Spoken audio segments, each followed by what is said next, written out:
Happy Saturday, everybody. It is Saturday, November. What is even the day? 7th.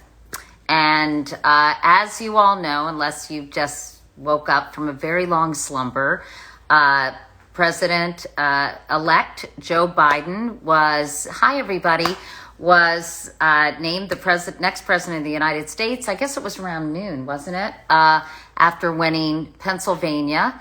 And I thought it would be fascinating to have a conversation with Mary Trump, who is the author of a book about her uncle that continues to be a bestseller and has really, I think, given people some kind of idea of the psyche of President Trump and what he might do now that he has been defeated. He was playing golf today in Sterling, Virginia. I'm not sure who he was playing golf with. And he has said he refuses to concede, that he's going to take this to the courts. Has he been tweeting much today, Adriana? No. He tweeted about an hour before basically the networks all called the presidency for Joe Biden and Kamala Harris. And Mary is kind of new to Instagram, so we told her how to join us. And I got a lot of questions from you all. I think the next couple of months, it could be a fairly rocky road as president. Hi, everybody. I have a lot of friends on here. As we really figure out what the president's going to do. Is he going to make a concession speech? Is he going to concede at all? Is he going to continue going through the courts? Pennsylvania, as we know, put Joe Biden over the top. Many of these mail-in ballots took several days to get counted. And what's going on? Is she here? I think so. We're figuring it out. We're figuring it out. Okay, everybody. So bear with us. Oh, geez. We're breaking things too. Anyway, we've got, as I said, we got a lot of questions. There have been celebrations all over the country, although I just saw there is a Trump rally in Phoenix as the Arizona votes continue to be counted. And I wonder if we should text Mary and make sure she knows what's going on. Anyway, if you guys have any questions for Mary Trump, and I'm curious if anybody watching this read her book, which, as I said, was a massive bestseller. It did incredibly well. She is the niece of Donald Trump and wrote very candidly about what she saw as his sort of psychological condition and what motivated him, and, you know, cited various incidents that have happened throughout her life. And knowing him, they are estranged now, needless to say. Hi, Sherry. Good to see you. I have a lot of friends on here, so it's a beautiful day. I'm on Long Island. I wish I were in New York City because there are a lot of things going on in New York with a lot of celebrations. And I don't know if you all are, but if you are, tell me in your comments what's going on where you are. I think a lot of people are just, quite frankly, really relieved, but a lot of people, and I think we have to remember this, are disappointed. 70 million Americans voted for President Trump. I'm going to ask Mary why they are so attracted to him as a leader and to his candidacy. What's happening? Mary's in here. Oh, says. Mary, you are? Hi, Mary. Let's see if we can find you. Oh, Jackie. Here. Hi, Jackie. Anyway, what's her login? Mary.l.trump. Okay, hold on, Mary. We're going to get you.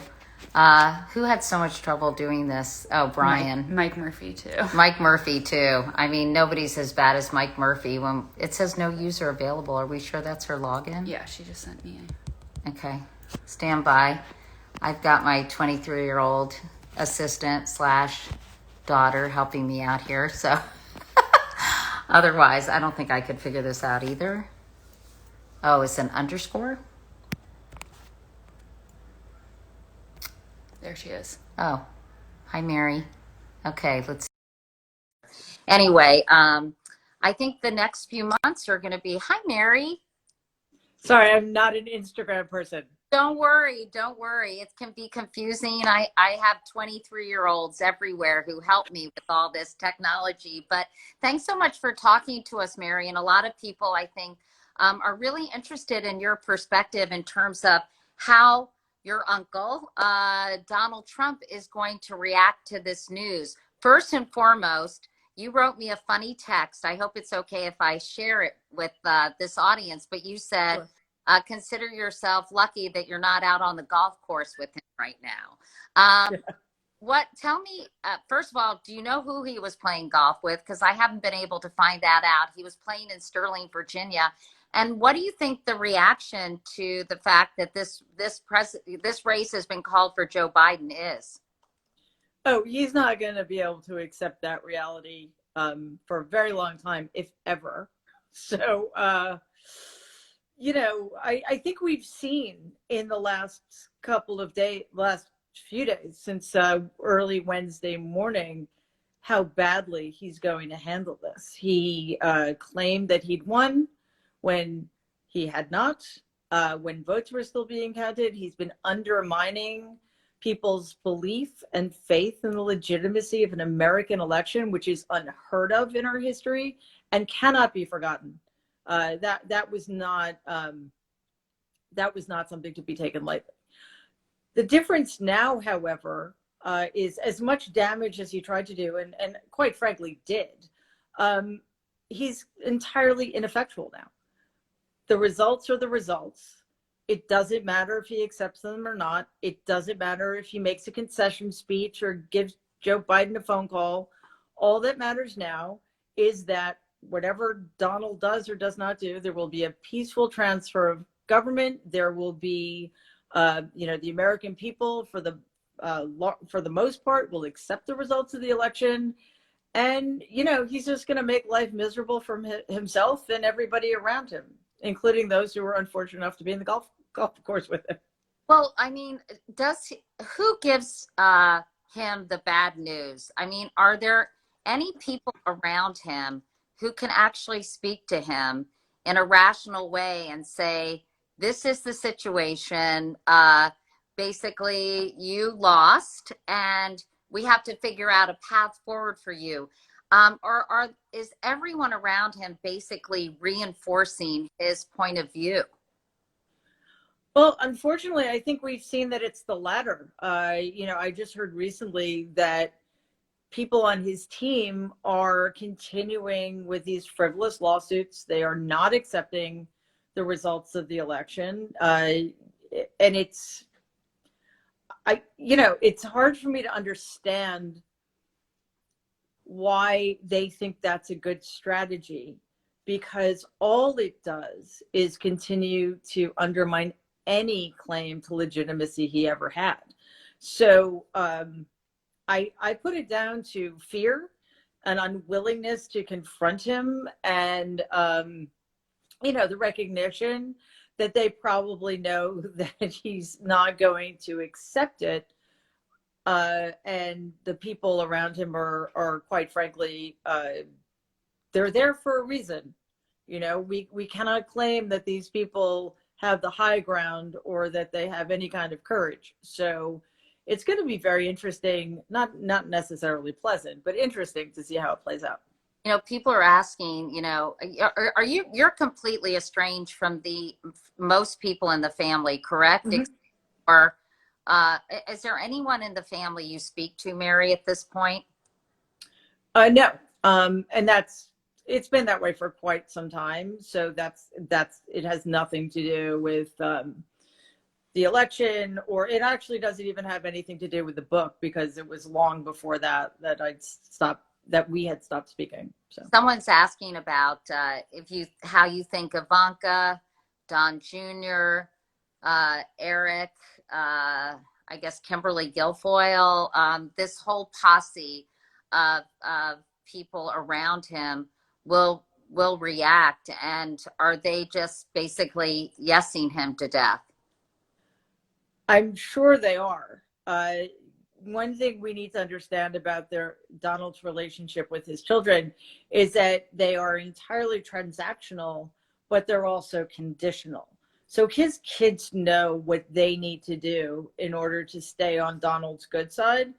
Also, I think they're probably biding their time, because on the one hand, they know upon which side their bread is buttered, but on the other hand, this may not go well for Donald. He is now, at least he will be in January, open to prosecution, open to investigations. There are going to be a lot of people who rightfully want him held accountable for all of the egregious harm he's done to our country.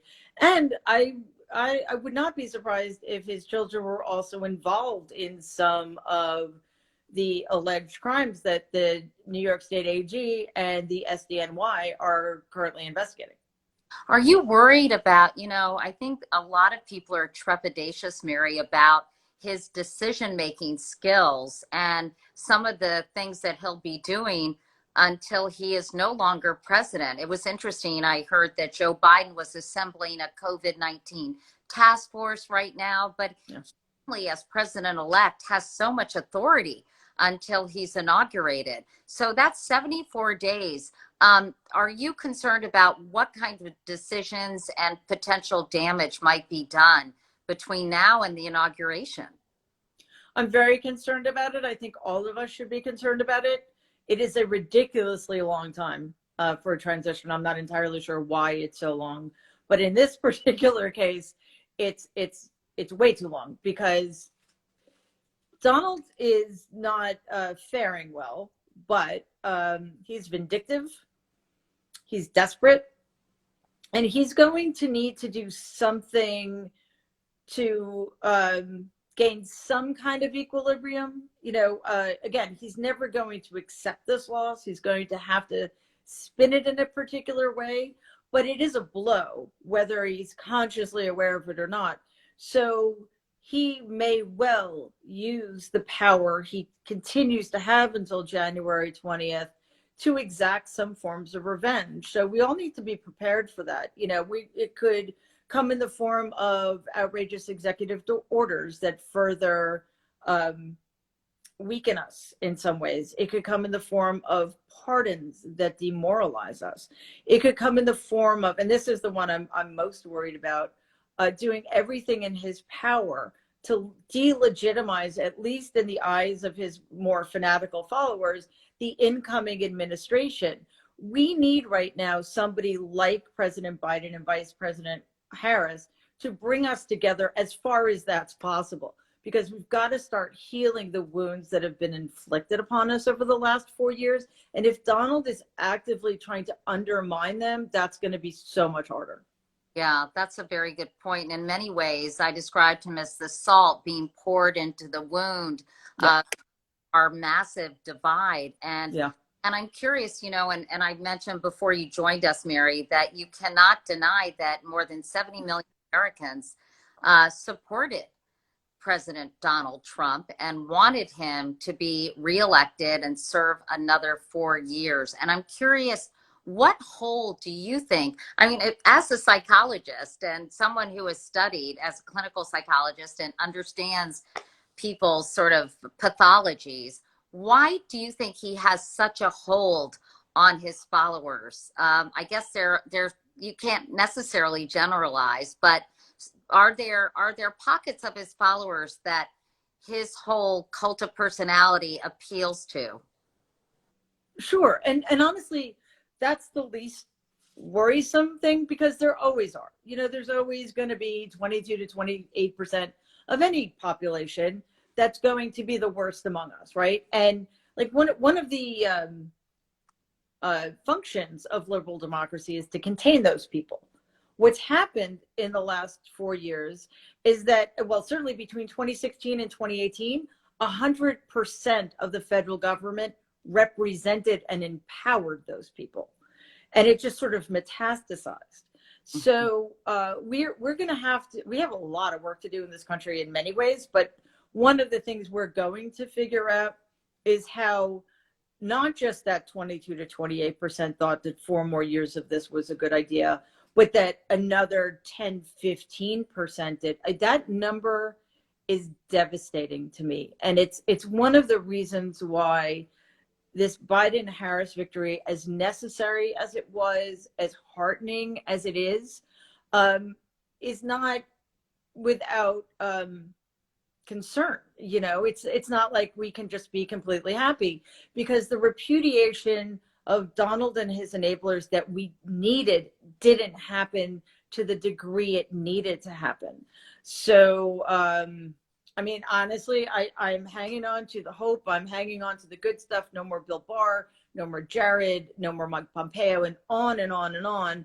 We have Joe Biden. We have the first female vice president, the first African American, the first South Asian American. I mean, it's extraordinary. We have to hang on to the good stuff. But the fact that in excess of 70 million people voted for 4 more years of this is, quite frankly, soul crushing. I'm curious, you observed him for many years. It's hard to get inside his head at any point, but also to get inside his head right now. But what kind of behavior do you believe he might be exhibiting right now in the wake of this, blow to his ego and to his presidency? I would guess that he's in a state of denial, but he's also being confronted with the reality that is almost impossible for him to process. My guess is that he's in a rage, the likes of which he's never experienced before, because we need to remember he's never been in a situation that somebody else couldn't get him out of, whether through money or influence or looking the other way, what have you. So it's one of the weird things about Donald. He's actually never won anything, because he's always had somebody else throwing millions of dollars at him. He's always had somebody overlooking his debts. He's always cheated, lied, and stolen to get what he wants. He can't do that now. So in addition to being enraged by the fact of the loss, he's made desperate by the fact that he's entirely trapped by it as well. It is not the White House, as I said, I said golf course, but now I'm assuming he's finished playing golf. Although there is a poetic justice to the fact that Fox News called the race for Biden while Donald was playing golf. The White House is not going to be a comfortable place for or potentially safe place for anybody to be. And I mean safe in addition to the fact that they all keep getting COVID, because they are incapable of taking this virus seriously. Someone asked if he could be suicidal. I mean, that's not part of his pathology. No, that is beyond my comprehension to believe that would happen. What I would say, though, is that if Donald feels like he's going down, he'll take the rest of us down with him. And that's what he was trying to do.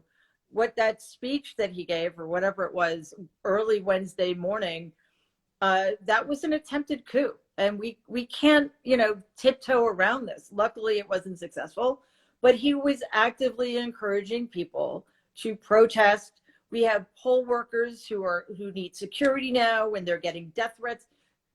It's insanity. And the longer we went without a clear result, the more that was happening.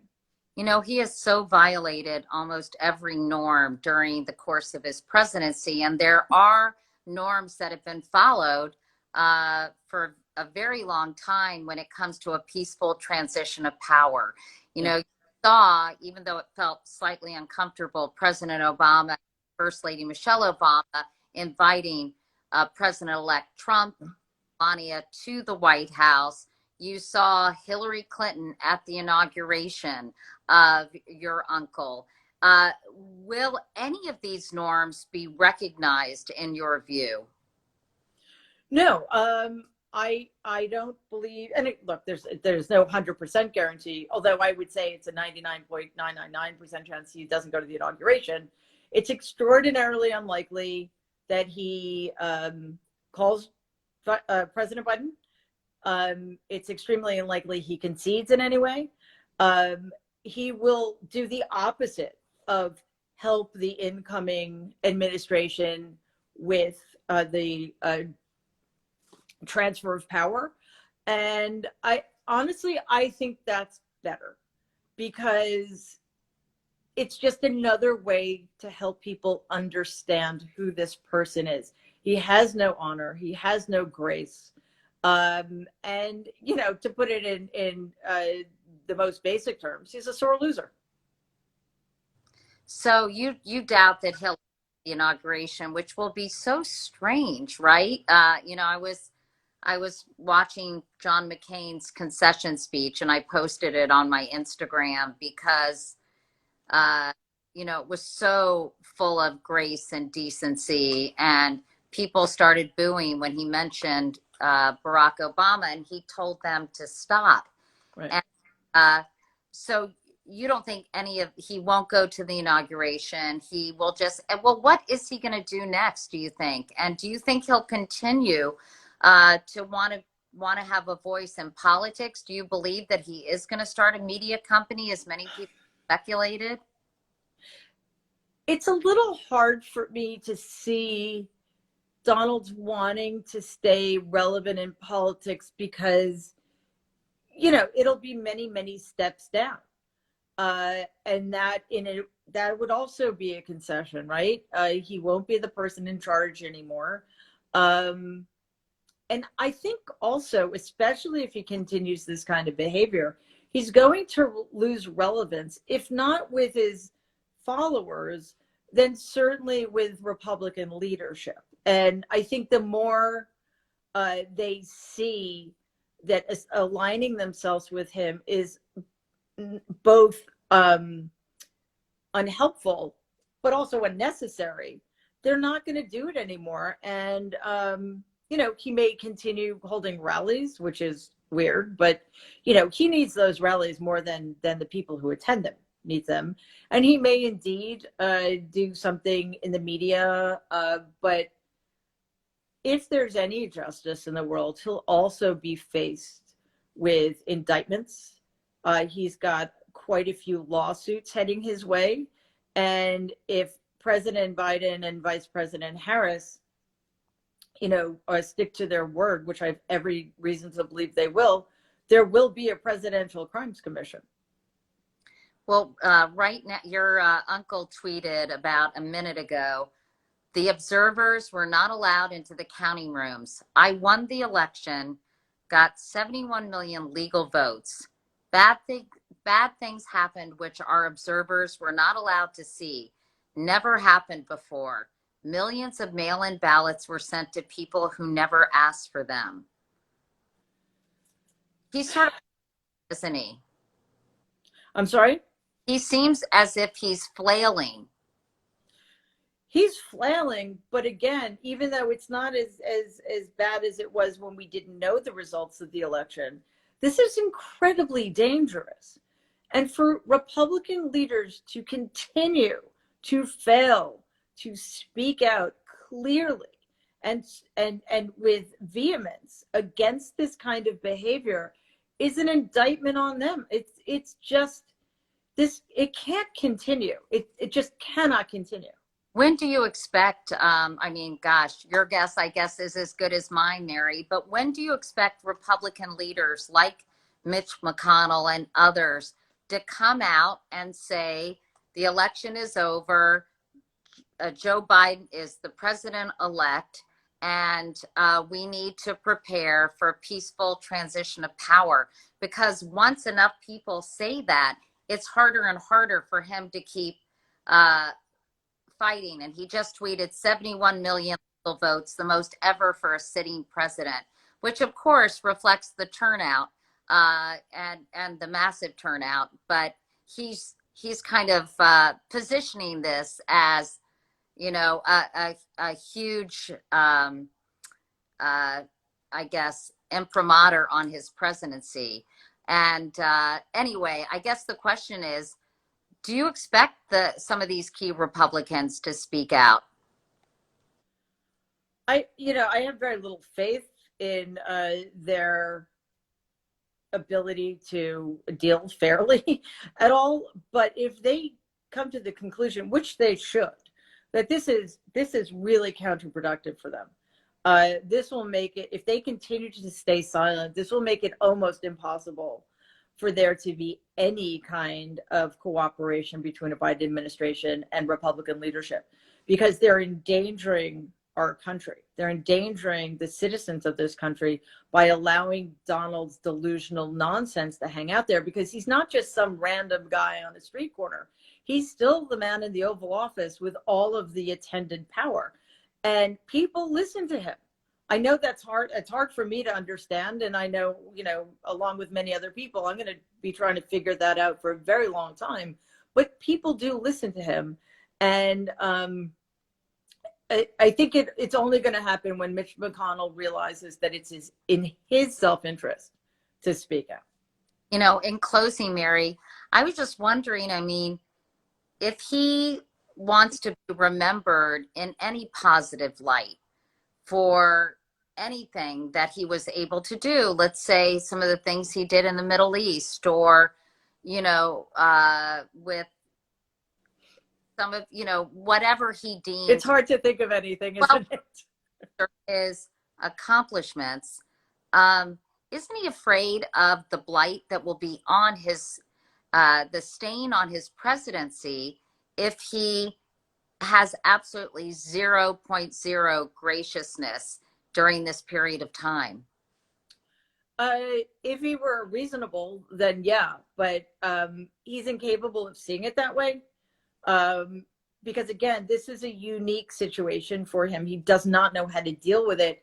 And being gracious in the way you suggest would be to admit something he cannot admit. And also in his mind, there's nothing he can do that's wrong. So he feels that what he's doing now is projecting strength, and his record is perfect and he's done everything right. I hope he gets to the point where he decides that the problem is America and that we don't deserve him. So he's just going to go off and do something more important than lead the country. But he's never going to acknowledge the 75 million people who didn't vote for him, or the fact that he indeed is one of only 4 incumbent presidents to lose after his first term. So Twitter's saying he was fine playing golf, but then he came back. Once he came back And saw the nonstop coverage, he was very upset, needless to say.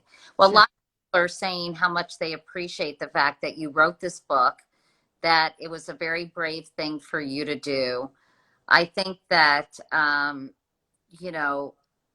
I hope that Joe Biden, as he has said, will be the president for all Americans, even those who did not vote for him. And that somehow we can shift into a new chapter for this country. But as you said, that's gonna probably take a long time. Did you get much? How much blowback did you get that maybe you can share with us from the Trump family for the book, or did they just choose to ignore it? It's actually really fascinating. I took the necessary precautions, shall we say, but nothing happened. As I'm sure you're very well aware, whistleblowers do not fare well in this administration. Either their reputations get ruined, they lose their jobs, they get death threats, or some combination of all of those things. So I was fully prepared for some of that to happen, and none of it did. So I think that the fact that I'm shocked by that is a very sad commentary on where we are as a country. But I'm glad none of that happened, obviously. So it made it easier, of course, for me to speak out. But nobody certainly was, and what I did, I wrote a book. So that's nothing compared to what people like Lieutenant Colonel Vidman did, or Olivia Troy, or Fiona Hill, and Maria Yovanovitch, and on and on and on. Those people really put their lives on the line. to affect change in this country and to speak truth to power. So, we have a new administration coming in. We need to strengthen whistleblower rules and protections. But no, my family, and I think it's possibly because, they knew that doing anything would just make it worse for them. And finally, I don't want everyone who, for whatever reason, supported him to feel totally disenfranchised moving forward. As someone who is a clinical psychologist, I mean, what would you say to people who today are quite disappointed and feel that that the election didn't turn out the way they were hoping it would? I think we have to start putting ourselves in other people's shoes and understanding that they may see things differently. So what would you say to them, Mary? Well, first of all, I'd say I can empathize. We've all experienced elections that have been either disappointing or bitterly disappointing or heartbreaking, and it's an awful feeling. What I would say, however, is just give it a chance. We're looking at, as you said, Joe Biden has made it clear that he wants to be a president for all Americans, not just Americans who voted for him. We have not had that situation in the last 4 years. So it's not up to him. It's up to the people who may be reluctant to have him as president to accept that, right? So I would say, yes, give it a chance. See what it's going to be like to live in a country where you don't have to worry about healthcare, where we are going to eradicate or at least contain the coronavirus so we can get our economy going again, so we can start saving the planet from catastrophic climate change. Just give it a chance, guys. We haven't done that before. And just see, your lives might improve drastically. Maybe you won't get to be as blatantly racist and misogynistic as you were under a president who champions those things. But I'm not entirely sure how, being racist and misogynistic, et cetera, improves anybody's life anyway. Well, it's going to be an interesting time. And I think that, I think psychologically people will need to adjust to a White House that doesn't operate under so much chaos, where everything is almost, is heightened and fraught and, quite frankly, unsettling to the least. I mean, that's probably really is not even a strong enough word. So I think maybe everyone needs to take a deep breath. And I think, people need to celebrate those who feel excited that Joe Biden is going to be the next president of the United States. Kamala Harris, as you mentioned, of course, next vice president of the United States. And hopefully we can all, I don't have any delusions that we're all going to come together, but perhaps the temperature can be reduced and people can actually go back to having civil conversations about policy and not about the cult of personality. I think the cult of personality elected Donald Trump, and the his cult of personality defeated ultimately Donald Trump. And now maybe we can focus less on personality and more on a positive direction for the country. Yeah, I think you're exactly right. We cannot underestimate what a relief it's going to be for all of us, regardless of our politics, to relax, not to be constantly bombarded with chaos and division and hate. That's just turning the temperature down in that way, as you said, it's gonna get us a long way, honestly, towards achieving healing. I mean, it's gonna take a while, but just at the very beginning, that alone is good. I mean, just imagine being able to sleep. What a concept. Or not up and saying what was tweeted this morning. Right. Right. I hope that a Biden administration, social media, but not quite to this extent. Yeah, I mean, honestly, when Donald came up with his stupid nickname, Sleepy Joe, I was like, I'm all for that. you know, sleepy. I want to be able to forget about him for a few days at a time. Sounds good to me. Well, as Michael Che said, he said, make the news boring again. And I think that as I said, everybody could use, I think, a little more calm in our lives. And anyway, Mary, what can I say? I think everyone is feeling pretty verklempt today. Happy. Yes, also, indeed. also relieved, as John Meacham said, our republic lives to see another day, because I just don't know how our democracy could have withstood 4 more years of this chaotic administration.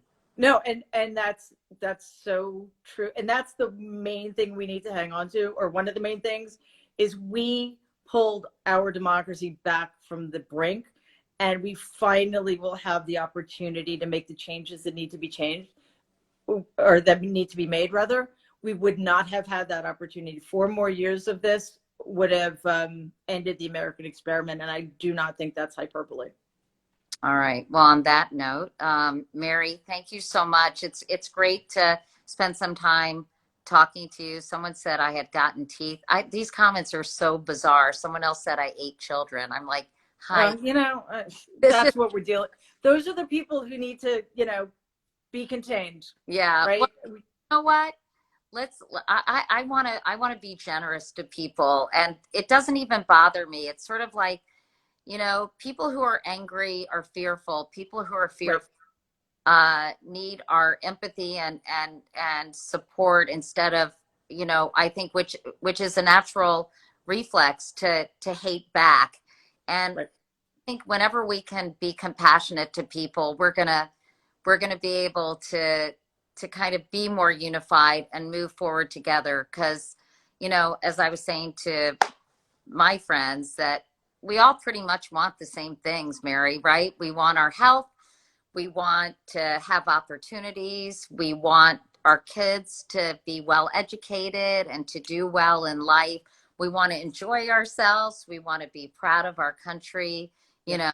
So I think we have to remember that a lot of people really do want the same things. And those who don't just need to be helped to see and understand. And maybe they're just not the product of the same education that we've all been lucky enough to have. So, you know, I don't know. I just sort of feel like we got to start moving in that direction somehow.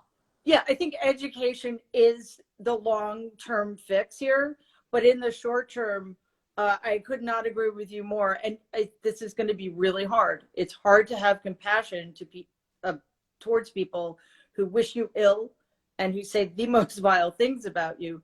But the truth of the matter is that behind cruelty, as you said, is terror. We need to figure out why these people are so afraid and help them not be. I could not agree with you more, Mary. Anyway, well, hopefully our paths will cross one of these days and we'll be able to spend some time in person. But great to be with you, Mary. Thanks so much. And everyone who joined our conversation and took part in this, thank you all as well. Thanks, guys. It was great to be here. Thank you so much, Katie. Okay, bye, Stay Mary. safe. You too. Bye. Bye.